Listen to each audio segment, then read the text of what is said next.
आज हम लोग डिस्कस करेंगे सीपीसी में डिक्री, ऑर्डर और जजमेंट के बारे में। तो इस क्लास में हम लोग बात करेंगे कि डिक्री क्या है, ऑर्डर क्या है और जजमेंट क्या है, डिक्री और ऑर्डर के बीच का डिफरेंस क्या है। क्योंकि सीपीसी में यहाँ से सवाल प्री में भी, मेंस में भी और साथ के साथ इंटरव्यू में भी सवाल पूछा जाता है। तो सीपीसी को स्टार्ट करने से पहले हम कुछ बेसिक चीज़ों के बारे में जानने की कोशिश करेंगे कि सीपीसी प्रोसीजरल लॉ है, सब्सटेंटिव लॉ है, या फिर हम कैसे आइडेंटिफाई करें कि जो सब्जेक्ट आप पढ़ रहे हो वह सब्सटेंटिव लॉ है या फिर प्रोसीजरल लॉ है। तो आप कैसे आइडेंटिफाई करेंगे?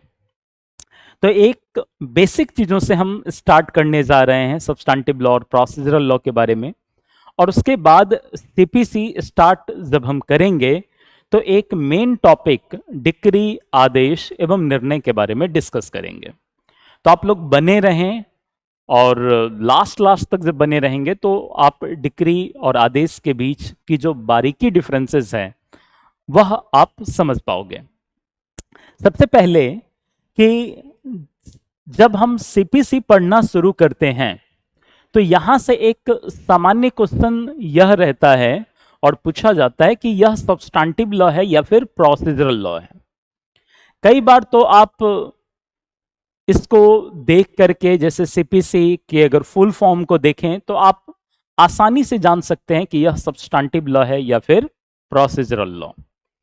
लेकिन कई ऐसे सब्जेक्ट हैं, जैसे स्पेसिफिक रिलीफ एक्ट की अगर बात करें, एसआरए, तो उसमें कहीं भी प्रोसीजर शब्द नहीं लिखा है, लेकिन specific relief act procedural law के अधीन आता है। तो हम बात करेंगे कि आइडेंटिफाई कैसे किया जाए, कैसे समझा जाए कि जो हम पढ़ रहे हैं वह सब्सटेंटिव लॉ है या फिर प्रोसीजरल लॉ है।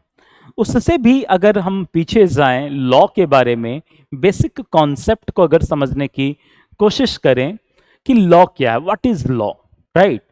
तो सामान्य तौर पर अलग अलग जुरिस्टों की जब आप परिभाषा पढ़ते हैं तो वहां पर किसी ने लॉ को कमांड ऑफ सॉवरेन कहा, किसी ने लॉ को rule of external human action बता दिया। तो यहां पर हम लॉ के प्रैक्टिकल अप्रोच को समझने की कोशिश करेंगे, जो कि हॉलैंड साहब ने इसकी परिभाषा में अभिव्यक्त किया है। तो जब आप एक बेसिक क्वेश्चन से हम बात करते हैं कि व्हाट इज लॉ, आखिर लॉ है क्या, इस संदर्भ में जब आप हॉलैंड एक जुरिस्ट हुआ करते थे, जब इन्होंने लॉ की परिभाषा दी तो अपनी इस परिभाषा में कहीं ना कहीं इन्होंने जोड़ दिया है rule of external human action पर। इनका कहना है कि एक्चुअल में जो कानून है वह rule of external human action है, rule of external human action है। इसके आगे भी कहा which is enforced by sovereign political authority. लेकिन अब यहां पर हॉलैंड साहब का यह कहना कि कानून rule of external human action के बारे में बताती है या फिर मनुष्य की बाह्य मानवीय क्रिया के बारे में कानून बताती है, तो इसका क्या मतलब हुआ कि जो ह्यूमन एक्टिविटीज है, जो मानवीय गतिविधि है, जो मानवीय क्रिया है, वह दो तरह की हो सकती है। एक हो सकती है एक्सटर्नल और दूसरा इंटरनल। तो यहां पर अगर हम ह्यूमन एक्टिविटीज को क्लासिफाई करें तो ह्यूमन एक्टिविटीज आपका क्या हो सकता है, एक एक्सटर्नल हो सकता है और दूसरा इंटरनल हो सकता है। एक्सटर्नल हम बात करते हैं बाह्य को और इंटरनल कहा जाता है आंतरिक, राइट। तो यहां पर यह एक्चुअल में क्या है, rule of external human action, मतलब क्या, यह मनुष्य की बाह्य गतिविधि के बारे में एक तरीके से नियमों के समूह को लॉ कहा गया। अब ह्यूमन एक्टिविटीज दो तरह का होता है, एक इंटरनल और दूसरा एक्सटर्नल। अगर आप इंटरनल की बात करें तो इंटरनल ह्यूमन एक्टिविटीज क्या हो सकता है, किसी व्यक्ति के द्वारा सोचना। तो डे टू डे लाइफ में जो कुछ भी आप सोचते हो, एक्चुअल में आपकी सोच इंटरनल एक्टिविटीज के अंतर्गत रखी गई है। लेकिन कानून कभी भी इंटरनल एक्टिविटीज के बारे में कुछ नहीं बताती और कभी भी इंटरनल एक्टिविटीज को कानून रेगुलेट नहीं करती और ना ही कानून कंट्रोल कर सकती है, क्योंकि व्यवहारिक रूप से यह संभव नहीं है। आप क्या सोचते हैं कानून को इससे मतलब नहीं है। मान लो कि अगर आपके माइंड में कोई थॉट चल रही है कि हम प्रॉपर्टी खरीदेंगे, लेकिन आपका यह थॉट है ना, इस थॉट की वजह से तो प्रॉपर्टी आप खरीद नहीं लोगे तब तक जब तक कि आप प्रॉपर्टी को खरीदने के लिए किसी से कॉन्ट्रैक्ट ना करें। तो इसी वजह से यहां पर आप क्या देखते हैं कि हॉलैंड साहब का यह कहना कि एक्चुअल में जो कानून है यह एक्सटर्नल ह्यूमन एक्टिविटीज को कंट्रोल और रेगुलेट करने का एक माध्यम है। कई बार हम लोगों ने देखा है और कई लोगों से सुना है, कुछ लोग जब गुस्से में आते हैं तो कहते हैं कि मैं ये कर दूंगा, वो कर दूंगा, मैं फलाने की हत्या कर दूंगा, फलाने ने मुझे गाली कैसे दिया, राइट। अब यह बातें वह सोच रहा है, लेकिन उसके इस सोच की वजह से तो कानून उससे कुछ नहीं करेगी। लेकिन हाँ, अगर वह वाकई किसी की हत्या कर दिया तो इस वजह से कानून क्या करती है, उसे पनिश करती है। या फिर वह हत्या करने के लिए किसी भी तरह की कॉन्स्पिरेसी कर रहा है, कोई अटेम्प्ट ले रहा है, तो कानून उसके उस कार्य को करने से कहीं ना कहीं मना करती है। तो यहां पर एक्सटर्नल ह्यूमन एक्टिविटीज मतलब क्या, ए अगर सोचता है कि वह बी की हत्या करेगा, इसके लिए ए को कुछ नहीं किया जाएगा। लेकिन ए अगर बी की हत्या कर दी तो इस स्थिति में अब ए को क्या किया जाएगा, पहले तो आईपीसी था, उसके जगह पे बीएनएस आ चुका है। तो यहां पर कहीं ना कहीं इसके एक्सटर्नल एक्टिविटीज को लॉ रेगुलेट करेगी और साथ के साथ कंट्रोल करने का भी काम करेगी।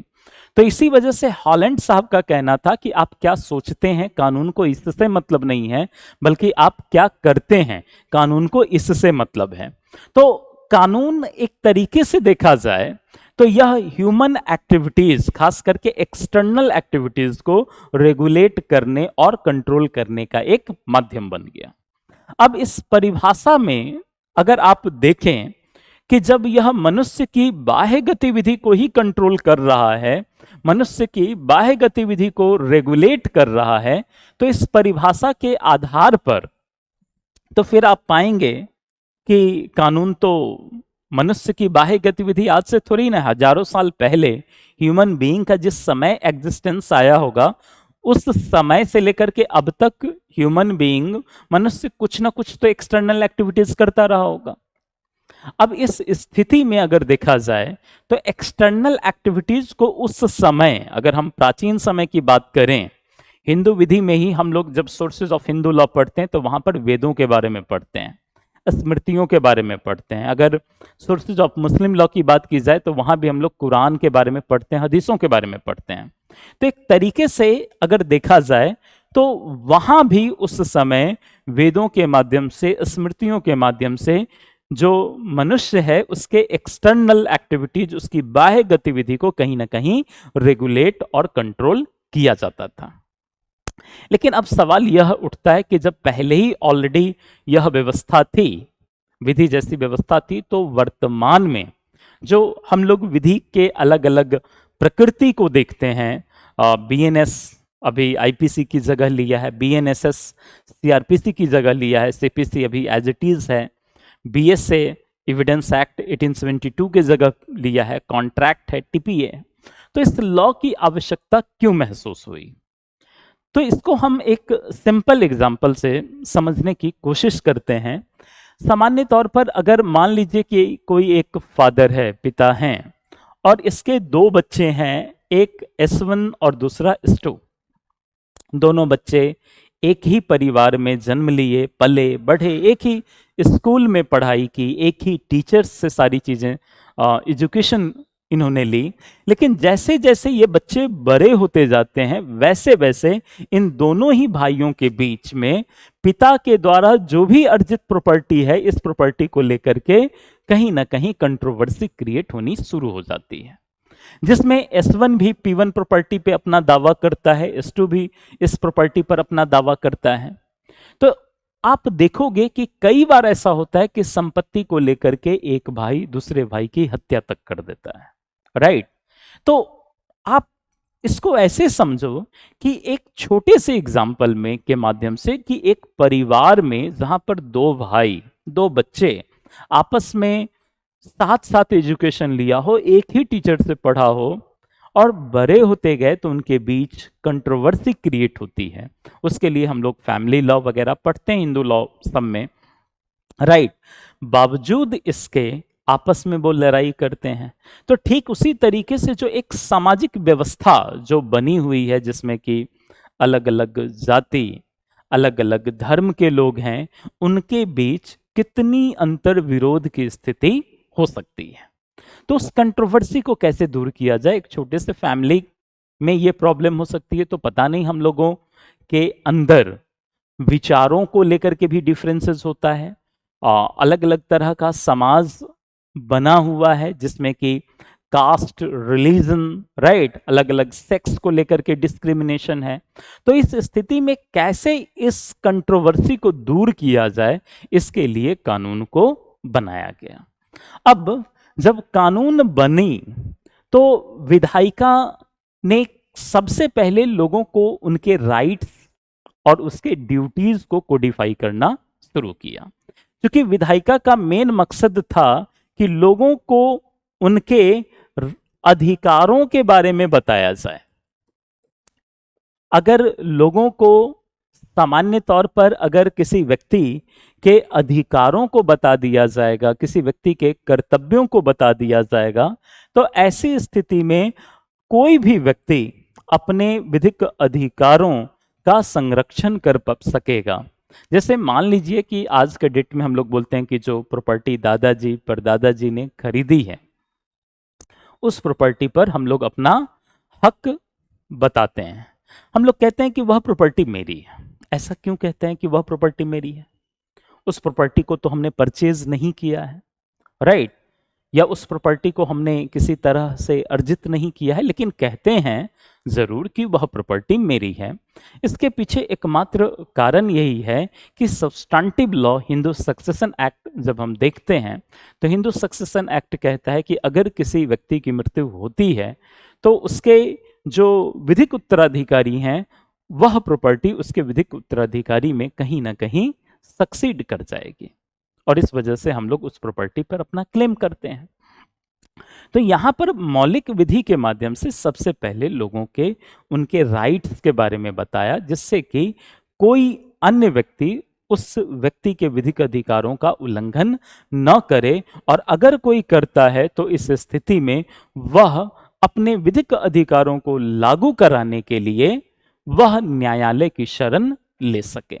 तो यहां पर आप क्या देखते हैं कि जहां पर मौलिक विधि के माध्यम से लोगों के अधिकार एवं कर्तव्य को बताया, वहीं पर प्रोसीजरल लॉ में आप क्या पढ़ते हैं? प्रोसीजरल लॉ में आप पढ़ते हैं कि जहां पर सब्सटेंटिव लॉ के अधीन राइट्स एंड ड्यूटीज दिए गए, वहीं पर प्रक्रिया विधि के माध्यम से यहां पर आप उपचार पढ़ते हैं, एक तरीके से रिमेडी को पढ़ते हैं। जहां पर मौलिक विधि ने राइट्स दिया था, मान लो कि अगर कोई व्यक्ति किसी दूसरे व्यक्ति के विधिक अधिकार का उल्लंघन करेगा, किसी की प्रॉपर्टी को छीनेगा, या फिर मान लो कि हस्बैंड और वाइफ हैं, पति और पत्नी हैं, कोई पति अपनी पत्नी को घर से निकाल दे, या कोई पति अपनी पत्नी को भरण पोषण देने से मना कर दे, ऐसी स्थिति में पत्नी का अधिकार है कि वह अपने पति से भरण पोषण की मांग कर सकती है।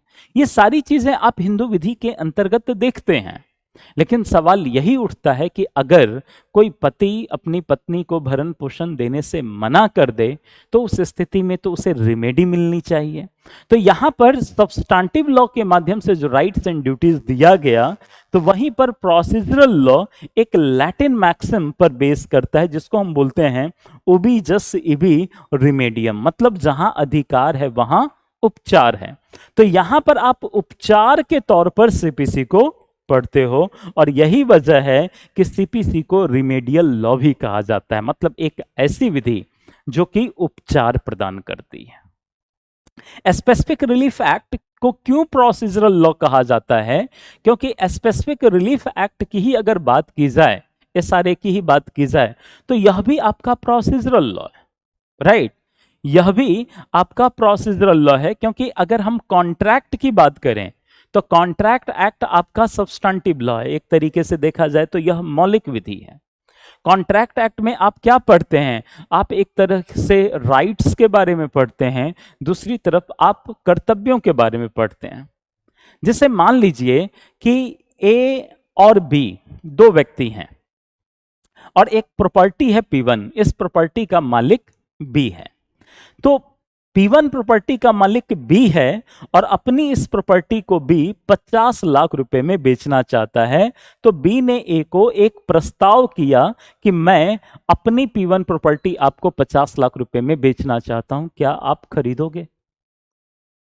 अब ए को यह प्रपोजल पसंद आया तो ए ने बी के इस प्रस्ताव को स्वीकार कर लिया और प्रस्ताव को स्वीकार कर लेने पे एग्रीमेंट बनता है, और अगर सेक्शन 10 की सारी शर्तों को पूरा कर रहा है तो वह कॉन्ट्रैक्ट बन जाता है। तो हम यहाँ पे कॉन्ट्रैक्ट की बात कर रहे हैं। अब यहाँ पर ए और बी के बीच एक कॉन्ट्रैक्ट एस्टेब्लिश हो चुका है, एक संविदा बन चुका है। इस संविदा के अंतर्गत बी पर यह कर्तव्य है और ए के भी कुछ कर्तव्य हैं। ए पर यह दायित्व है कि वह बी को 50 लाख रुपए दे और बी पर भी यह दायित्व है कि वह P1 प्रॉपर्टी ए के नाम कर दे। ठीक इसी तरीके से अधिकार की अगर बात की जाए तो इस एग्जाम्पल में बी का अधिकार है कि वह ए से 50 लाख रुपए की राशि प्राप्त करे। दूसरी तरफ ए का भी यह अधिकार है कि वह बी से उसकी संपत्ति अपने नाम करवाए। तो जब कॉन्ट्रैक्ट हो गया, मान लो कि ए ने बी को 50 लाख रुपए पे भी कर दिए, ए ने बी को पूरे के पूरे 50 लाख रुपए दे दिए, तो ए का तो अधिकार है ना कि वह बी की प्रॉपर्टी अब अपने नाम करवाए। लेकिन बी प्रॉपर्टी देने से मना कर दिया, पैसे तो ले लिए ए से लेकिन प्रॉपर्टी देने से मना कर दिया, कहा कि हमें अपनी प्रॉपर्टी नहीं बेचनी है। अब ऐसे सिचुएशन में जहां पर कॉन्ट्रैक्ट कहता है कि अगर ए और बी के बीच किसी भी तरह का कोई कॉन्ट्रैक्ट बना है तो सामान्य तौर पर दोनों ही पक्षकारों पर यह दायित्व है कि वह अपने अपने संविदात्मक दायित्व को पूरा करे। अब ऐसी स्थिति में अगर बी अपने संविदात्मक दायित्व का पूरा नहीं करता है तो यहां पर एक उपचार दिया गया स्पेसिफिक रिलीफ एक्ट के माध्यम से, और एसआरए में उपचार दिया गया। जब आप पढ़ेंगे ना सेक्शन 10 वगैरह, तो वहां पर संविदा के विशिष्ट पालन की बात की गई है। तो एसआरए क्या कहता है कि ऐसी स्थिति में ए बी पर संविदा के विशिष्ट पालन के लिए सूट फाइल कर सकता है। तो यहां पर क्या आप देखते हैं, ए बी पर संविदा के विशिष्ट पालन के लिए सूट फाइल कर दिया। तो अगर ए बी पर संविदा के विशिष्ट पालन के लिए सूट फाइल कर दिया तो अब इससे क्या होगा कि ए को एक रिमेडी मिलेगी। तो हमने क्या कहा, स्पेसिफिक रिलीफ एक्ट इसीलिए प्रोसीजरल लॉ की श्रेणी में रखा गया है। तो अगर हम सब्सटेंटिव लॉ और प्रोसीजरल लॉ को एक सेंटेंस में समझें तो मौलिक विधि एक ऐसी विधि है जिसमें पक्षकारों के अधिकार एवं कर्तव्य के बारे में या तो बताया गया है या फिर अधिकार एवं कर्तव्य के बारे में सृजन किया गया है। तो वहीं पर प्रक्रिया विधि एक ऐसी विधि है जो मौलिक विधि के अधीन अधिकार और कर्तव्य दिया गया, उन अधिकार एवं कर्तव्यों को किस प्रकार से लागू कराया जाए, पूरी की पूरी प्रक्रिया क्या होगी और वह उपचार किस प्रकार से प्राप्त करेगा, ये सारी की सारी चीजें आप प्रोसीजरल लॉ के अंतर्गत देखते हैं। तो प्रोसीजरल लॉ क्या हुआ, एक मशीनरी की तरह काम करता है जो सब्सटेंटिव लॉ में राइट्स एंड ड्यूटीज दिया गया, उन अधिकार एवं कर्तव्यों को लागू कराने का एक माध्यम बना प्रोसीजरल लॉ। तो उसी प्रोसीजरल लॉ में हम आज डिस्कस करेंगे सीपीसी के बारे में। आई थिंक ये सारी चीजें आप लोगों को समझ में आया होगा। अब हम बात करते हैं सीपीसी। अब सीपीसी जब हम पढ़ना शुरू करते हैं, मैंने कई स्टूडेंट्स को देखा है और मुझे लगता है कि आप में से भी मोस्टली स्टूडेंट इस बात को लेकर कहीं ना कहीं भ्रम की स्थिति में होते हैं कि सीपीसी को पढ़ा कैसे जाए। सीपीसी बहुत स्टूडेंट का ये मानना है कि सीपीसी काफी टफ सब्जेक्ट है। अब इसको आसान बनाने का कोई तरीका है क्या? सीपीसी में केवल धाराएं पढ़नी होती तो शायद सीपीसी को पढ़ना आसान होता, लेकिन सीपीसी में धाराओं के साथ साथ आदेश एवं नियम को पढ़ने की वजह से कहीं ना कहीं सीपीसी आप देखते हैं कि थोड़ा सा टफ हो जाता है। कुछ स्टूडेंट का यह भी मानना है कि शायद सीपीसी बोरिंग है। खैर, जो भी अलग अलग स्टूडेंट की यह परिकल्पना है, जो एक मेंटल परसेप्शन है आपका सीपीसी सब्जेक्ट को लेकर, अब उन चीज़ों को आपको निकालने की ज़रूरत है। एक्चुअल में ऐसा कुछ नहीं है। होता क्या है कि जो सब्जेक्ट आपको आसानी से समझ में आती है, तो वह सब्जेक्ट धीरे धीरे आपके लिए कहीं ना कहीं कंफर्ट पैदा करता है। आसानी से आ गई तो आपको आसान सब्जेक्ट लगता है, और जो सब्जेक्ट समझ को लेकर के अगर प्रॉब्लम है तो वहाँ पर थोड़ी बहुत प्रॉब्लम्स आती है। यहाँ पर हम बात करेंगे कि जो सीपीसी है एक्चुअल में, और जो सीपीसी में आप देखते हो कि एक तरफ तो धाराएं हैं और दूसरी तरफ आप देखते हो आदेश एवं नियम भी हैं, राइट? तो इसको आप किस प्रकार से पढ़ेंगे? सीपीसी में आखिर धाराएं और आदेश एवं नियम क्यों बनाया गया? बाकी जब आप सब्जेक्ट पढ़ते हो, बीएनएस पढ़ोगे, बीएनएसएस पढ़ोगे, बीएसए पढ़ोगे, कॉन्ट्रैक्ट पढ़ोगे, टीपीए पढ़ोगे, तो किसी भी सब्जेक्ट में धाराओं के साथ साथ आदेश एवं नियम नहीं है। लेकिन सीपीसी में आप पाएंगे कि धाराएं भी हैं और साथ के साथ आदेश एवं नियम भी हैं। जहां तक कि धाराओं का सवाल है, तो सीपीसी में धाराएं इसका कहीं ना कहीं थ्योरेटिकल अप्रोच को बताता है। एक तरीके से यह इसके सैद्धांतिक स्वरूप को बताता है। जबकि आदेश एवं नियम की बात की जाए तो यह कहीं ना कहीं इसके प्रैक्टिकल अप्रोच को बताता है, और प्रैक्टिकल अप्रोच बताए जाने की वजह से कहीं ना कहीं आप सिद्धांत और व्यवहार दोनों को एक दूसरे के साथ कोऑर्डिनेट करके पढ़ेंगे। अब कैसे सीपीसी में एक तरफ सिद्धांत है, दूसरी तरफ व्यवहार है, कैसे प्रैक्टिकल अप्रोच को बताया गया है, इसे भी हम एक उदाहरण के माध्यम से, एक एग्जाम्पल के माध्यम से समझने की कोशिश करेंगे। अब जैसे मान लीजिए कि एक व्यक्ति है ए और दूसरा व्यक्ति है बी। अब एक प्रॉपर्टी है P1। अब इस प्रॉपर्टी को लेकर के ए और बी के बीच में मान लो विवाद चल रहा है, जिसमें ए इस P1 प्रॉपर्टी पे दावा करता है, दूसरी तरफ बी भी उस P1 प्रॉपर्टी पर दावा करता है। अब ए मान लीजिए कि इलाहाबाद का रहने वाला है, हालांकि इलाहाबाद का नाम चेंज होके अब प्रयागराज हो चुका है, तो मान लो कि यह प्रयागराज का रहने वाला है और बी वाराणसी का रहने वाला है, बनारस का रहने वाला है। और जो यह P1 प्रॉपर्टी है, मान लीजिए कि यह दिल्ली में स्थित है, और विवाद जो चल रहा है वह दिल्ली में स्थित प्रॉपर्टी को लेकर के है। अब ए का यह कहना है कि यह प्रॉपर्टी मेरी है, और इसके पीछे ए का इस संदर्भ में यह कहना कि P1 प्रॉपर्टी को ए के पिता ने खरीदा है, राइट? तो ए के पिता ने जब P1 प्रॉपर्टी खरीदी और पिता की मृत्यु हो गई, तो इस स्थिति में चूंकि वह अपने पिता का विधिक उत्तराधिकारी है, तो प्रॉपर्टी ए को मिलनी चाहिए। अब ए का ऐसा कहना, अब इस स्थिति में अगर ए को सूट फाइल करना होगा तो वह सूट कहां फाइल करेगा? जब आप धाराओं को देखोगे, इसके सैद्धांतिक पक्ष को देखोगे, तो सेक्शन 26 कहता है कि वाद कहां दाखिल किया जाएगा, तो धारा 26 और धारा 16 से लेकर के 20 तक। क्योंकि इससे पूर्व धारा 16 से 20 देखेंगे तो यह न्यायालय की स्थानीय अधिकारिता के बारे में, लोकल जुरिस्डिक्शन के बारे में है। यह कहता है, धारा 16 कहता है, सेक्शन 16, कि वाद वहां दाखिल किया जाएगा जहां वह संपत्ति स्थित है। तो अगर ए बी पर कोई वाद दाखिल करना चाहता है तो आप यह देखो कि प्रॉपर्टी स्थित कहां है। तो इसका मतलब हुआ कि ए इलाहाबाद में वाद दाखिल नहीं कर सकता, वाराणसी में वाद दाखिल नहीं कर सकता, क्योंकि प्रॉपर्टी दिल्ली में स्थित है। तो धारा 16 के माध्यम से हमें यह जानकारी मिली। हमने पहले ही कहा कि यह सिद्धांत है। यहां पर आप न्यायालय की स्थानीय अधिकारिता के बारे में आप पढ़ेंगे, धन संबंधी अधिकारिता के बारे में भी आप पढ़ेंगे, अधिकारिता के बारे में अगर किसी भी तरह का कोई ऑब्जेक्शन है तो वो भी आप पढ़ेंगे।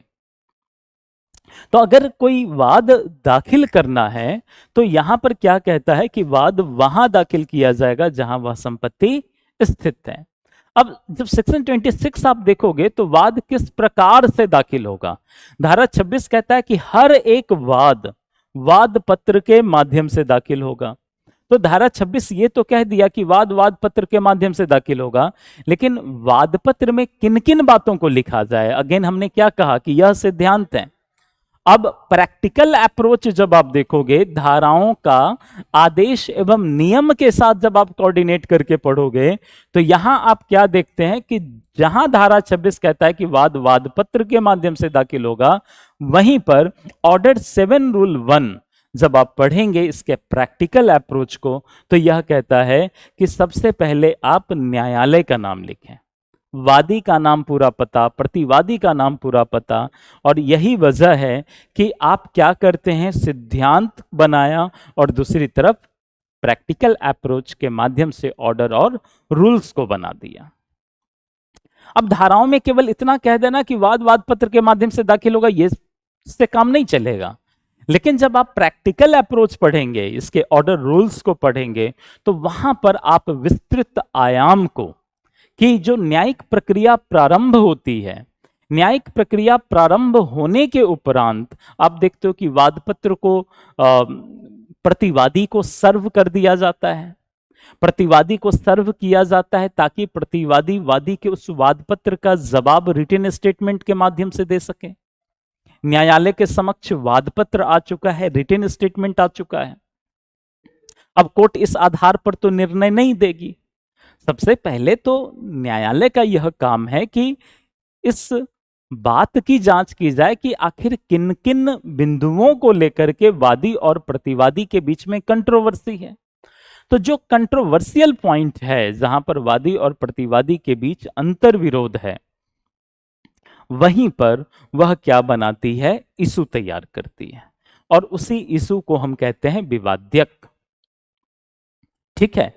तो विवाद्यक को जब स्थिर करती है कोर्ट, तो उसके बाद उस प्रत्येक विवाद्यक पर न्यायालय उसकी हियरिंग स्टार्ट करती है। तो ये सारी की सारी चीजें आप कहाँ देखते हैं, ऑर्डर और रूल्स में देखते हैं। तो इसी वजह से सीपीसी में आप क्या देखते हैं, धाराओं को ऑर्डर और रूल्स के साथ कहीं ना कहीं इंटरकनेक्ट करके आप पढ़ते हैं।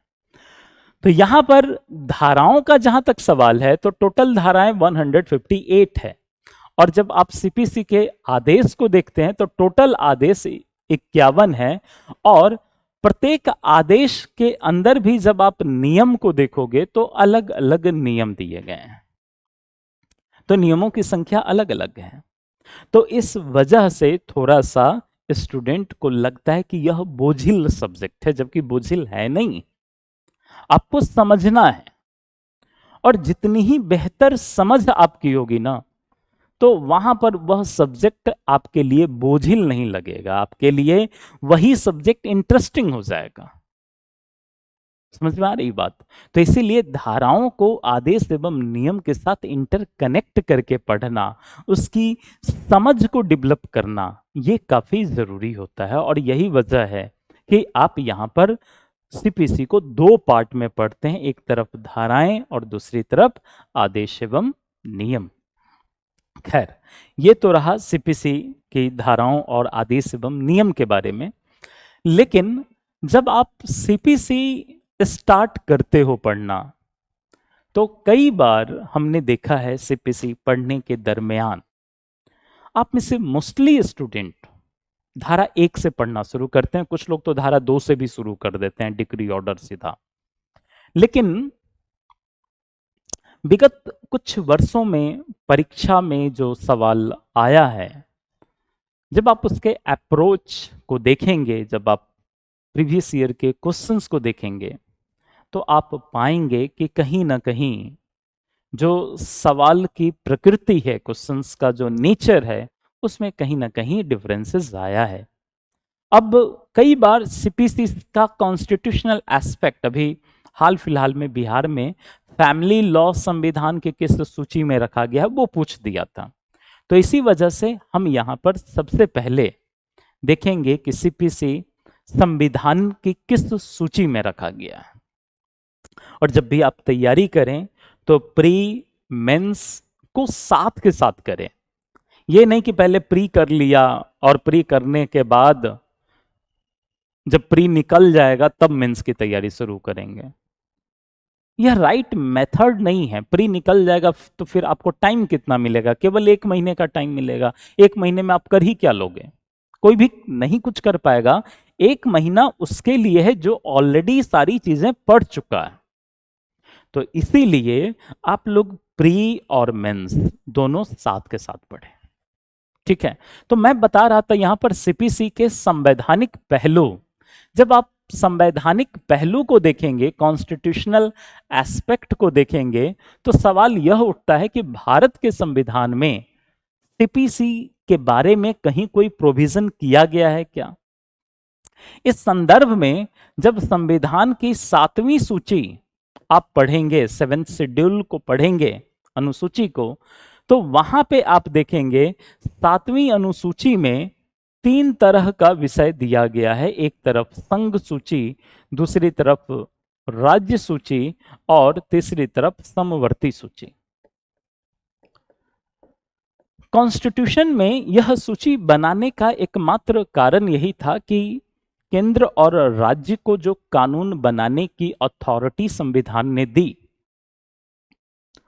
वह अपने अपने प्राधिकार की सीमाओं के अंतर्गत रहते हुए वह उन विषयों पर कानून बनाए। जैसे अगर कोई विषय संघ सूची के अंतर्गत दिया गया है तो उस विषय पर कानून बनाने की जो शक्ति दी गई वह केंद्र को दी गई। इसी तरह से अगर कोई विषय राज्य सूची के अंतर्गत है तो उस विषय पर कानून बनाने की शक्ति संविधान ने राज्य को दी। इसी तरीके से अगर कोई विषय समवर्ती सूची में है तो उस विषय पर कानून बनाने की शक्ति केंद्र को भी दी गई और साथ के साथ राज्य को भी दी गई। तो जब हम संविधान की 7वीं अनुसूची में समवर्ती सूची के विषय को देखते हैं तो वहां पर हम पाते हैं कि सीपीसी के बारे में लिखा गया है। सिविल, वहां पर जो शब्द है सिविल प्रक्रियाओं से संबंधित विषयों के बारे में। तो सिविल प्रक्रिया से संबंधित विषय क्या है? सिविल प्रक्रिया संहिता। और यही वजह है कि जब आप सीपीसी पढ़ते हैं, धाराएं वगैरह पढ़ते हैं, तो कहीं कहीं आप स्टेट अमेंडमेंट्स भी देखते हैं। स्टेट अमेंडमेंट्स उन धाराओं में होने का मतलब क्या है कि राज्य सरकार भी उन धाराओं में अपने राज्य की आवश्यकताओं के अनुरूप वह संशोधन कर सकती है। और यही वजह है कि सीपीसी में किसी किसी धारा में स्टेट अमेंडमेंट्स आपको देखने को मिलता है। ठीक है, तो यहां पर एक question pre point of view से आप समझ सकते हो कि क्या है यह संविधान की समवर्ती सूची का एक विषय है। यह तो रहा संवैधानिक पहलू। जो हमने बात अभी तक की, यह संवैधानिक पहलू के बारे में बताया और हमने कहा क्या कि प्री और मेंस दोनों को साथ के साथ तैयार करते रहना है। अब यहीं पर हम बात करते हैं, जब आप पढ़ना शुरू करते हो तो यहां पर राइट साइड में एक डेट मिलता है। यहां पर आप डेट पाएंगे 21 मार्च 1908। आप लोग धारा 1 से पढ़ना शुरू करते हो, लेकिन मैं आप सबको कहना चाहूंगा कि धारा 1 नो डाउट आप पढ़ो, लेकिन धारा 1 से भी ऊपर की चीजें जो आपके बेयर एक्ट में है, सवाल कई बार धाराएं से नहीं, धाराओं से भी उठ के अलग कुछ पूछ देता है। तो 21 मार्च 1908 इसका मतलब, दूसरी चीज आप देखें 1908 का अधिनियम संख्यांक 5 इसका क्या मतलब है, राइट। तो सबसे पहले कि 21 मार्च 1908 और अधिनियम संख्यांक 5 जो धारा 1 से ठीक ऊपर राइट साइड में जो आपको डेट मिलता है, ईयर मिलता है, इसको बोलते हैं enactment date. Enactment date, enactment date. Enactment का मतलब होता है कि अधिनियमन की तिथि, और अधिनियमन का जहां तक सवाल है, इसको कहते हैं कानून बनने की तिथि। मतलब कानून कब बनकर तैयार हुआ, तो आप देखते हैं 21 मार्च 1908 को सीपीसी बनकर तैयार हो गया। 21 मार्च 1908। कानून बनने की प्रक्रिया के बारे में अगर देखा जाए तो वर्तमान में जब किसी विधेयक को पार्लियामेंट में लाया जाता है, लोकसभा पारित करती है, फिर राज्यसभा पारित करती है, और उस विधेयक पर राष्ट्रपति अपना सिग्नेचर करते हैं। तो जिस डेट को राष्ट्रपति अपना सिग्नेचर करते हैं, वही डेट कानून बनने की तिथि कहलाती है, राइट, इनएक्टमेंट डेट। लेकिन यहां पर अगर देखा जाए इनएक्टमेंट डेट, तो चूंकि 21 मार्च 1908, आज तो राष्ट्रपति हैं, लेकिन उस समय तो ब्रिटिश रूल था भारत में। तो ब्रिटिश रूल होने की वजह से ब्रिटिशर्स गवर्नर जनरल के माध्यम से भारत में शासन किया करते थे। तो यहां पर आप क्या देखते हैं, 21 मार्च 1908 क्या है, गवर्नर जनरल के हस्ताक्षर की तिथि भी है, क्योंकि इस डेट को गवर्नर जनरल ने क्या किया था, अपना सिग्नेचर किया था 21 मार्च 1908, और ये प्री में सवाल आया हुआ है। फिर इसी तरीके से इनएक्टमेंट नंबर 5, यह एक्चुअल में इसकी क्रम संख्या, जैसे आप देखते हो ना, कोर्ट में सूट फाइल करते हो तो वहां पर सूट नंबर मिलता है, ठीक उसी तरीके से जब भी कोई कानून बनता है तो वहां भी एक सीरियल नंबर दिया जाता है, जिसे हम क्रम संख्या कहते हैं। फिर जब आप सेक्शन 1 पढ़ते हैं, धारा 1, तो धारा 1 को हम 3 भागों में बांटते हैं। ऐसे सेक्शन 1 में टोटल 4 क्लॉजेस हैं, लेकिन 3 भाग जब आप देखेंगे तो इसमें आप पाएंगे कि संक्षिप्त नाम, प्रारंभ और साथ के साथ इसके विस्तार के बारे में बताया है। Section 1 clause 1, section 1 clause 2, section 1 clause 3।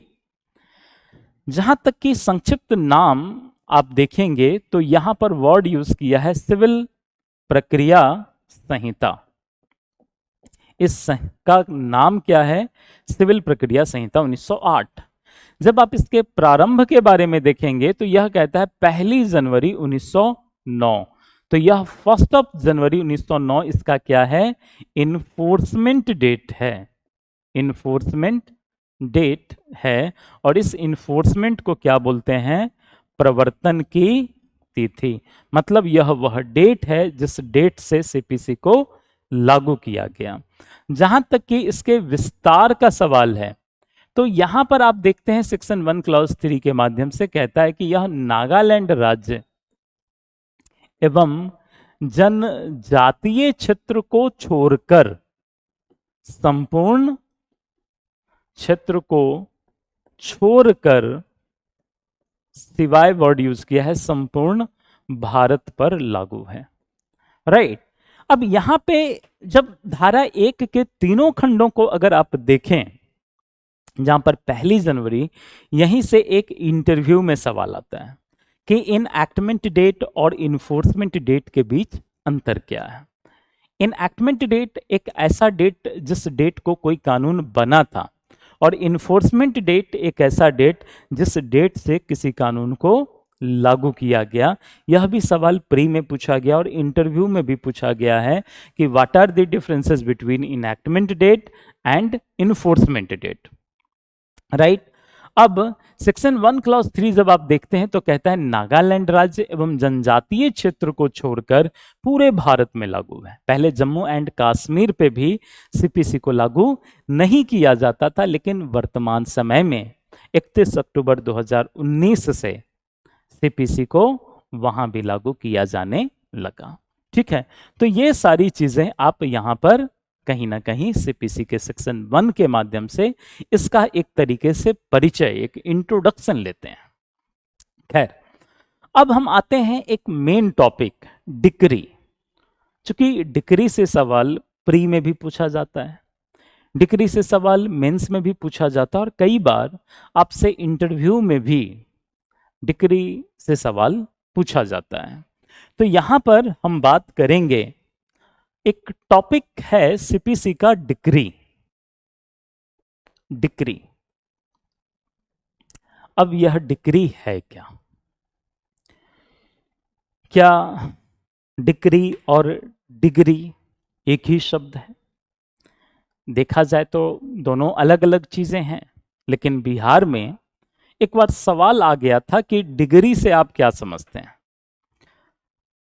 और सीपीसी का यह सवाल था, डिग्री से आप क्या समझते हैं। कहीं भी पूरे के पूरे सीपीसी पढ़ जाओगे, कहीं भी डिग्री शब्द आपको मिलेगा नहीं। बहुत सारे स्टूडेंट यह सोचकर इसका आंसर ही नहीं लिखे कि पता नहीं क्या पूछ दिया है।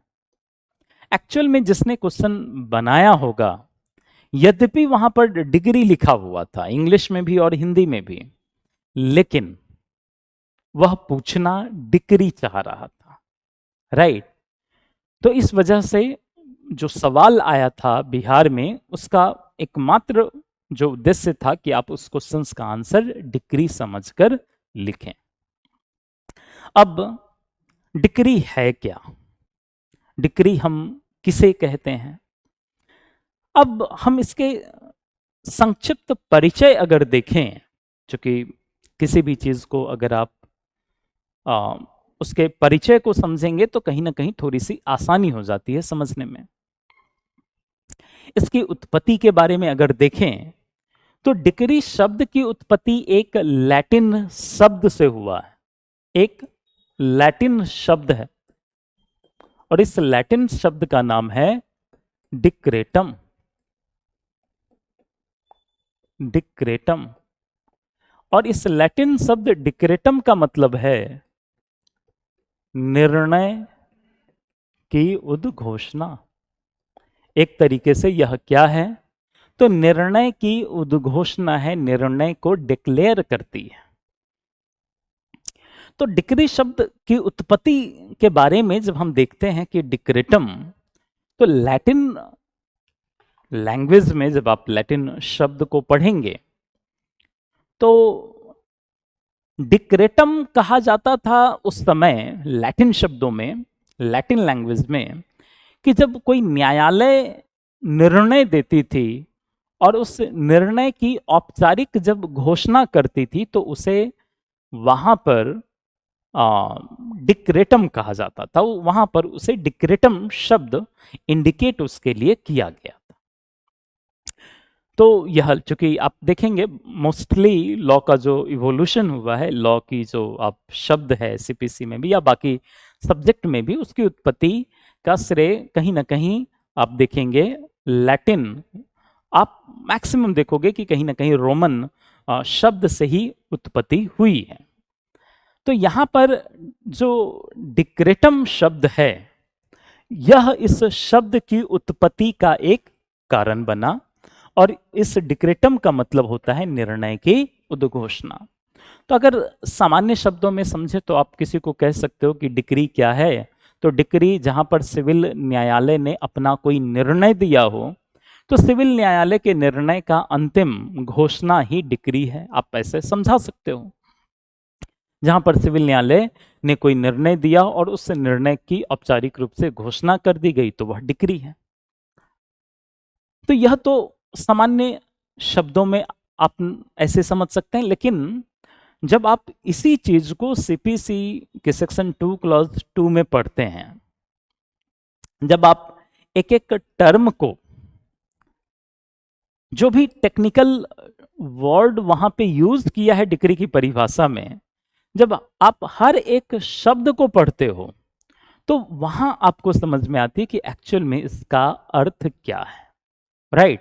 तो अब हम इसके लीगल जो फॉर्मेलिटीज है, जो डिक्री शब्द का कीवर्ड है, जो डिक्री की परिभाषा सीपीसी के सेक्शन 2 क्लॉज 2 में दी गई है, उस पर हम बात करते हैं। तो जब आप डिक्री को ब्रेक करोगे, इसके इसेंशियल के तौर पर जब आप पढ़ेंगे, तो सबसे पहला इसेंशियल क्या है? न्याय निर्णयन। तो डिक्री क्या है? तो कहता है डिक्री ऐसे न्याय निर्णयन की, समझना मैं पहले कीवर्ड को लिख रहा हूं, जो डिक्री की परिभाषा दी गई है वो तो दी गई है, मैं यहां पर कीवर्ड को लिख रहा हूं कि न्याय निर्णयन की औपचारिक अभिव्यक्ति है। औपचारिक अभिव्यक्ति है जो कि वाद में के सभी या किन्हीं विवादग्रस्त विषयों के संबंध में पक्षकारों के अधिकारों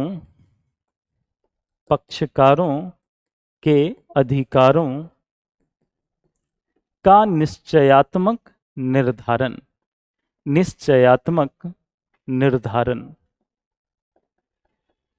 ठीक है, इसमें आगे भी है कि डिक्री प्रारंभिक हो सकती है, डिक्री अंतिम हो सकती है, डिक्री में क्या शामिल है, डिक्री में क्या शामिल नहीं है, राइट।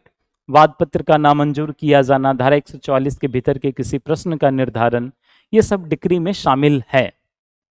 अभी मैं केवल इस 5 कीवर्ड जो डिक्री की परिभाषा सेक्शन 2 क्लॉज 2 में दी गई, डिक्री की परिभाषा मैं यहीं पे लिख दे रहा हूं, सेक्शन 2 क्लॉज 2 में दी गई, तो उसकी जो आरंभिक 3 से 4 लाइंस हैं, हम केवल 3 से 4 लाइन की जो परिभाषा है स्टार्टिंग का, उसमें से जो मेन कीवर्ड निकल के आया वो कीवर्ड आपका यहां पे है। आप देखते हैं कि डिक्री से ऐसे न्याय निर्णयन, अब सवाल यह उठता है कि न्याय निर्णयन है क्या? तो न्याय निर्णयन शब्द विधायिका ने क्यों लिखा? अगर विधायिका चाहती तो लिख सकती थी डिक्री से ऐसे निर्णय की प्रारूपिक अभिव्यक्ति है, लेकिन निर्णय शब्द न लिख करके न्याय निर्णयन शब्द लिखा। तो इससे एक चीज तो जाहिर है कि विधायिका चाहती यही है कि यहां पर न्याय निर्णयन शब्द लिखा जाए, क्योंकि अगर निर्णय शब्द को लिखा जाएगा तो शायद कल होकर के कंफ्यूजन की स्थिति उत्पन्न हो जाए। आपने देखा होगा कि दो पक्षों के बीच अगर किसी तरह का विवाद होता है तो वह अपने विवाद को आर्बिट्रेटर के पास ले जाते हैं। मध्यस्थ उन दोनों पक्षों को सुनने के पश्चात अपना निर्णय देती है। तो जब मध्यस्थ अपना निर्णय देती है तो मध्यस्थ के द्वारा दिया गया निर्णय पंचाट कहलाता है। तो एक आर्बिट्रेटर जब किसी मामले को सुनता है और अपना निर्णय देती है तो वह निर्णय पंचाट की तरह ट्रीट किया जाता है, डिक्री नहीं होती है। गांव में भी आपने देखा होगा, कई बार प्रॉपर्टी को लेकर के दो पक्षों के बीच विवाद हो जाती है और अपने विवाद को सुलझाने के लिए वह पंचायत या पंचों के पास चले जाते हैं। जो पंचायत व्यवस्था है, जो पंचायत बैठती है, पंच दोनों पक्षों को सुनने के पश्चात अपना निर्णय देती है, तो पंच का द्वारा दिया गया निर्णय भी न्याय निर्णयन नहीं कहलाता है, राइट, क्योंकि पंच सिविल न्यायालय की श्रेणी में नहीं आता है। अगर निर्णय शब्द लिखता तो फिर पंच भी इसमें शामिल हो जाता। इसी वजह से विधायिका ने यहां पर शब्द लिखा है न्याय निर्णयन। तो न्याय निर्णयन क्या हो जाएगा? अगर देखा जाए तो न्याय निर्णयन बोलते हैं सिविल न्यायालय के द्वारा दिया गया निर्णय। तो जहां पर सिविल न्यायालय अपना निर्णय देती है वही निर्णय डिक्री की तरह ट्रीट की जाएगी। हर एक निर्णय डिक्री नहीं कही जाएगी। आर्बिट्रेटर भी, एक मध्यस्थ भी पक्षकारों को सुनता है और अपना निर्णय देता है, लेकिन मध्यस्थ के द्वारा दिया गया निर्णय तो डिक्री नहीं कही जाएगी, राइट। मध्यस्थ का निर्णय डिक्री नहीं होता है। तो इसीलिए यहां पर वर्ड यूज किया है न्याय निर्णयन।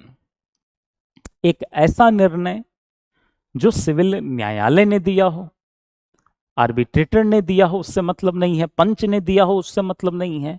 तो डिक्री का कीवर्ड क्या हुआ? न्याय निर्णयन। दूसरी है औपचारिक अभिव्यक्ति। कहीं कहीं बुक में आपको प्रारूपिक शब्द भी मिल सकती है। अब जब आप अभिव्यक्ति की बात करते हो तो औपचारिक शब्द लिखना एक तरीके से इस अभिव्यक्ति शब्द को क्वालिफाई कर दिया। कैसी अभिव्यक्ति? तो औपचारिक अभिव्यक्ति, प्रारूपिक अभिव्यक्ति, फॉर्मल एक्सप्रेशन। फॉर्मल का मतलब ही होता है इन राइटिंग करना, लेखबद्ध करना। तो यहां जो औपचारिक अभिव्यक्ति है इसका मतलब है कि जो निर्णय दिया गया उस निर्णय को लेखबद्ध किया जाना आवश्यक है। एक्सप्रेशन दो तरह का हो सकता है, एक फॉर्मल हो सकता है, दूसरा इनफॉर्मल हो सकता है, औपचारिक और अनौपचारिक दोनों हो सकता है। लेकिन यहां पर इस शब्द को लिखना कि जब भी निर्णय होगा तो वह फॉर्मल होगा, मतलब उसे लेखबद्ध किया जाना आवश्यक है। अगर न्यायालय एक्सप्रेस करती है, कुछ लेखबद्ध नहीं किया, तो उस स्थिति में वह डिक्री नहीं कही जाएगी। तो इसीलिए यहां पर शब्द क्या यूज किया? औपचारिक अभिव्यक्ति, मतलब क्या? उसका लेखबद्ध किया जाना आवश्यक है। तीसरा जो मेन पॉइंट है वह है वाद। और वाद जब आप देखेंगे, वाद शब्द की परिभाषा पूरे सीपीसी में कहीं भी नहीं दी गई है।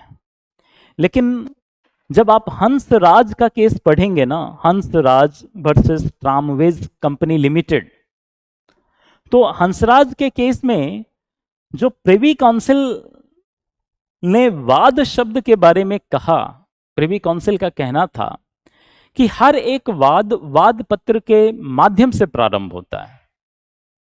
वाद उसे ही कहा जाएगा जहां पर न्यायालय में कोई वाद पत्र दाखिल की गई हो।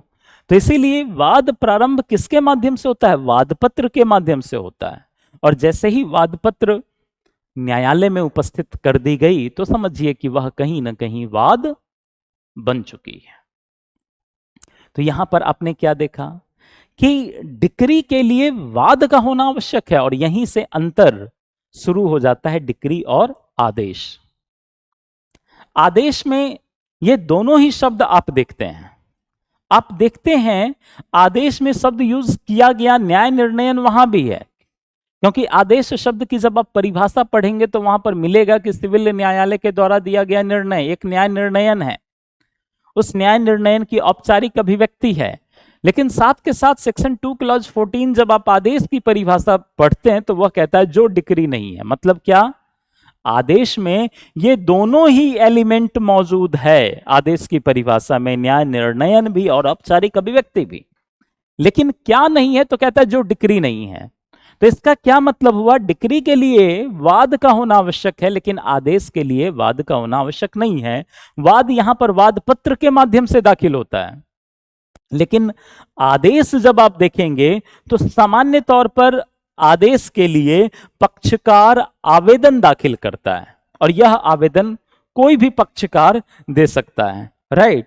तो इसी वजह से आप यहां पर क्या देखते हैं कि जहां तक कि आदेश का सवाल है तो वह कोई भी पक्षकार, चाहे वह वादी हो या फिर प्रतिवादी हो, दोनों ही पक्षकार चाहे तो न्यायालय में इस बात के लिए आवेदन दे सकता है। तो जहां पर आप क्या देखते हैं कि एक आवेदन दिया गया और उस आवेदन को सुनने के पश्चात न्यायालय आदेश देती है। जैसे कई बार क्या होता है कि वादी जिस दस्तावेज के आधार पर अपनी बात रखना चाहता है और उसी दस्तावेज के आधार पर, चूंकि वह दस्तावेज प्रतिवादी के कब्जे में है, तो वादी न्यायालय से प्रार्थना करता है कि प्रतिवादी को कहा जाए कि जो दस्तावेज प्रतिवादी के कब्जे में है उस दस्तावेज को वह पेश करें। तो यहां पर आप क्या देखते हैं? इसके लिए वर्ड यूज किया गया वाद। तो ये डिक्री और आदेश के बीच में अंतर है। इसके अलावा क्या कहता है कि वाद में के सभी या किन्हीं विवादग्रस्त विषयों के संबंध में। अब किसी वाद में जो विवादग्रस्त विषय हैं, मान लो कि किसी वाद में विवादग्रस्त विषय 5 हैं, तो इन पांचों के बारे में अगर निर्णय दे या किन्हीं विवादग्रस्त विषय, पांच में से केवल तीन ही विषय पर अगर निर्णय देता है तो वह भी कहीं ना कहीं डिक्री के अधीन माना जाएगा। लास्ट में क्या देखते हो तो कहता है पक्षकारों के अधिकारों का निश्चयात्मक निर्धारण। निश्चयात्मक का मतलब होता है अंतिम रूप से निर्धारित कर दिया जाना, फाइनली डिसाइड कर दिया जाना। तो डिक्री के लिए क्या आवश्यक है? जहां पर पक्षकारों के अधिकारों का अंतिम रूप से निर्धारण हो जाए। अंतिम रूप से मतलब जहां पर ए और बी दोनों ही अपने अपने अधिकारों को लेकर के न्यायालय में गए, दोनों अपने अपने अधिकारों के समर्थन में जो जो दस्तावेज न्यायालय में प्रस्तुत किए, वादी ने जो साक्षी न्यायालय में प्रस्तुत किया, प्रतिवादी ने जो साक्षी न्यायालय में प्रस्तुत किया, उन सारी चीजों को सुनने के पश्चात जब न्यायालय उसके अधिकारों को अंतिम रूप से निर्धारित कर दे तो वही अंतिम निर्धारण क्या कहलाता है? डिक्री कहलाता है। तो इसीलिए आप यहां क्या देखेंगे? पक्षकारों के अधिकारों का अंतिम रूप से निर्धारण किया जाना डिक्री है। जैसे ही पक्षकारों के अधिकारों को अंतिम रूप से निर्धारित कर दिया गया, ये डिक्री के 5 इसेंशियल्स को आपने यहां पर डिक्री की आवश्यक तत्व के रूप में आपने एक एक करके देखा। जब आप डिक्री की परिभाषा आगे पढ़ते हैं ना तो कहता है कि डिक्री प्रारंभिक या अंतिम हो सकती है। तो डिक्री की परिभाषा में प्रारंभिक डिक्री और अंतिम डिक्री के बारे में बताई गई है, लेकिन आदेश प्रारंभिक और अंतिम जैसा कोई अभिव्यक्त प्रोविजन नहीं है। समझ में आ रही बात? तो डिक्री प्रारंभिक भी हो सकती है, डिक्री अंतिम भी हो सकती है, लेकिन आदेश प्रारंभिक और अंतिम जैसा कुछ प्रोविजन नहीं है। सामान्य तौर पर किसी डिक्री से पीड़ित पक्षकार, हर जो पीड़ित पक्षकार है वह उस डिक्री के विरुद्ध अपील में जा सकता है, लेकिन प्रत्येक आदेश के विरुद्ध अपील नहीं की जाती। जब आप सीपीसी पढ़ेंगे धारा 104 और आदेश 43 में, तो वहां पर एक लिस्ट दी गई है। तो जो लिस्ट धारा 104 में है, जो लिस्ट धारा 104 के अलावे आदेश 43 में है, उस लिस्ट के अंतर्गत अगर कोई विषय है तो उस पर आप देखेंगे कि उस पर उस आदेश के विरुद्ध अपील में आप जा सकते हैं, लेकिन सभी आदेश के विरुद्ध अपील नहीं होती। डिक्री के विरुद्ध प्रथम अपील के अलावे द्वितीय अपील का भी प्रोविजन किया गया है, लेकिन एक बार अगर किसी आदेश के विरुद्ध अपील किया गया तो उस स्थिति में उसका द्वितीय अपील का कोई प्रोविजन नहीं है। तो ये बेसिक डिफरेंसेस डिक्री और आदेश में आपको देखने को मिल सकता है। तो ये हमने आज के इस लेक्चर में सारी चीजें डिक्री और आदेश को संक्षेप में बताया और क्या नहीं बताया। तो हमने डिक्री में क्या शामिल है इस बारे में हमने डिस्कस नहीं किया, डिक्री में क्या शामिल नहीं है इस बारे में भी हमने नहीं बताया, डिम्ड डिक्री के कॉन्सेप्ट को भी नहीं बताया, राइट। तो सारी चीजें अभी हमने डिस्कस नहीं की है, और सारी चीजों को डिस्कस करूं तो शायद क्लास और भी लंबी हो जाए। और दूसरी बात कि बाकी चीजें तो आप क्लास ज्वाइन करोगे तो वहां भी बहुत सारी चीजें बताई जाएगी। तो इसीलिए हमने डिक्री में क्या शामिल है इसके बारे में नहीं डिस्कस किया, डिक्री में क्या शामिल नहीं है इसके बारे में डिस्कस नहीं किया। तो वो सारी चीजें जानने के लिए फिर आपको आप जब ज्वाइन करेंगे क्लास तो उसमें मैं डिस्कस करूंगा, ठीक है। अब ये सारी चीजें आपको जो बताई गई यह मेंस के लिए बताया गया। मेंस में आपको किस तरीके से, क्योंकि हमने क्या बताया कि क्लास में आपका प्री और साथ के साथ मेंस दोनों की साथ के साथ तैयारी करती रहनी है। तो मेंस में किस प्रकार से करना है, हर एक एसेंशियल्स को, जो केस लॉज जहां पर फिट बैठता है उस केस लॉज को आप वहां पर लिखें।